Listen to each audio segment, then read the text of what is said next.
മുൻപത്ത് 950 വഖഫായി register ചെയ്തൊരു ഭൂമിയെ സംബന്ധിച്ചുള്ള തർക്കം അത് ഒരു മതപരമായ വിഷയമാക്കി മാറ്റുകയും അല്ലെങ്കിൽ അങ്ങനെ ചിത്രീകരിക്കുകയും അതിനെ ചൊല്ലി കലഹങ്ങൾ ഉണ്ടാവുകയും ചെയ്തൊരു അന്തരീക്ഷമുണ്ടായി. ഇതേക്കുറിച്ച് എപ്പോഴെങ്കിലും ഈ യാത്രക്കിടയിൽ സംസാരങ്ങളുണ്ടായിരുന്നു? ധാരാളം ഉണ്ടായിട്ടുണ്ട്. മിക്ക ജില്ലകളിലും പ്രത്യേകിച്ച് മാധ്യമപ്രവർത്തകരുമായുള്ള സംഭാഷണത്തിൽ ഈ വിഷയമാണ് ഉയർന്നു വന്നിരുന്നത്. കൂടാതെ ഞങ്ങൾ ക്രിസ്തീയ മതമേലധ്യക്ഷന്മാരെയും മറ്റും നേരിട്ട് കാണുകയും എല്ലാം ചെയ്തിരുന്നു. വഖഫ് ഒരു മതപരമായ പ്രശ്നമാണ്. പക്ഷേ മുനമ്പം ഭൂമിയുമായി ബന്ധപ്പെട്ട് നിൽക്കുന്ന തർക്കങ്ങൾ മതങ്ങൾക്കിടയിലുള്ളൊരു വിഷയമല്ല. അത് അവിടെ ഒക്യുപ്പൈ ചെയ്തത് ഏത് മതക്കാരനായിരുന്നാലും അവരും വഖഫിൻ്റെ യഥാർത്ഥ ഉടമകൾ ആരാണോ അവരും തമ്മിലുള്ളൊരു പ്രശ്നം മാത്രമാണത്. വഖഫ് ഒരു പൊതു താല്പര്യമുള്ളൊരു വിഷയമായതുകൊണ്ട് എല്ലാ ആളുകളും അതിലിടപെടുന്നു എന്നുള്ളതാണ്. ഈ ഭൂമി വഖഫാണോ അല്ലയോ എന്നുള്ളതാണ് ആദ്യം പരിശോധിക്കേണ്ടത്. ഇപ്പോൾ ഗവൺമെൻറ് അതിനാണൊരു ജുഡീഷ്യൽ കമ്മീഷൻ വെച്ചിരിക്കുന്നത്. അപ്പോൾ എന്നോട് ചോദിച്ച സ്ഥലത്തെല്ലാം ഞാൻ പറഞ്ഞു അത് രേഖ നോക്കി പറയേണ്ട ഒരു കാര്യമാണ്. രേഖ കണ്ടാൽ അതിൽ നിന്ന് തന്നെ വ്യക്തമാകുന്ന കാര്യമാണ്. ചിലപ്പോൾ ചില വാക്കുകളെക്കുറിച്ചുള്ള ഇൻ്റർപ്രിറ്റേഷൻ വ്യാഖ്യാനം എങ്ങനെ പോകുന്നു എന്നുള്ളതാണ് അതിൻ്റെ ഒരു ട്വിസ്റ്റ് വരാൻ പോകുന്നൊരു കാര്യം.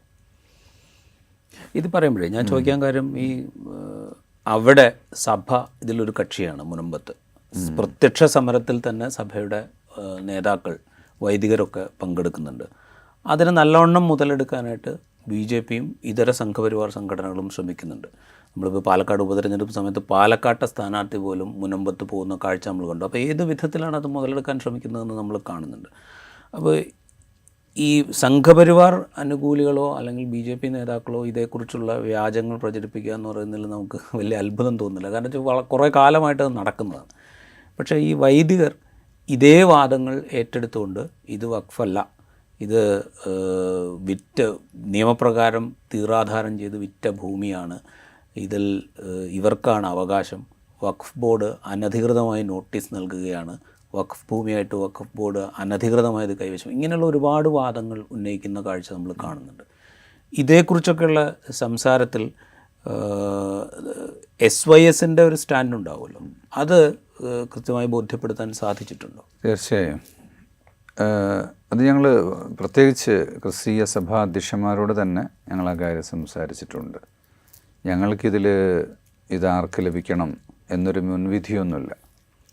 പിന്നെ അവിടെ താമസിക്കുന്ന ആളുകളിൽ കൂടുതലും പാവപ്പെട്ട മത്സ്യത്തൊഴിലാളികൾ ഒരു ക്രിസ്തീയ സഭയുടെ ആളുകളായതുകൊണ്ട് വൈദികന്മാർ ഈ ഒരു വിഷയത്തിൽ ഇറങ്ങുന്നതിൽ തെറ്റില്ല. കാരണം അവരുടെ സമുദായത്തിൻ്റെ ആളുകളുടെ പ്രശ്നങ്ങൾ കേൾക്കാൻ അവരുണ്ടാകണമല്ലോ. ആ നിലയ്ക്ക് അവരിറങ്ങിയതാവാം. അതേസമയം അവിടെ ബാറുകളും റിസോർട്ടുകളും അങ്ങനെ വൻ ബൂർഷകൾ ഈ സ്വത്ത് കൈവശം വെച്ചിട്ടുണ്ട്. ഞാൻ അറിഞ്ഞിടത്തോളം ഗവൺമെൻറ് നോട്ടീസ് നൽകിയിട്ടുള്ളത് അത്ര ആളുകൾക്ക് മാത്രമാണെന്ന്. 12 ആളുകൾക്കാണ് വഖഫ് ബോർഡ് നോട്ടീസ്. അതെ. അപ്പോൾ ഈ പാവപ്പെട്ട ആളുകൾക്ക് താമസിക്കാൻ സൗകര്യമൊരുക്കാൻ പലതരത്തിലുള്ള സമവാക്യങ്ങൾക്കും സാധിക്കും. അതിനെക്കുറിച്ചാണ് ചർച്ചയെങ്കിൽ പിന്നെ ഒരു മുതൽ ഒരു ആളുടേതാണെന്ന് ബോധ്യപ്പെട്ടാൽ അതിൽ നിന്ന് മാറിക്കൊടുക്കണമെങ്കിൽ ആ ജനങ്ങളെ പുനരധിവസിപ്പിക്കണം. അത് മുനമ്പത്തെ മാത്രം പ്രശ്നമല്ല, കേരളത്തിൽ ഒരുപാട് ഭൂമികളിലെ ആളുകളുണ്ട്.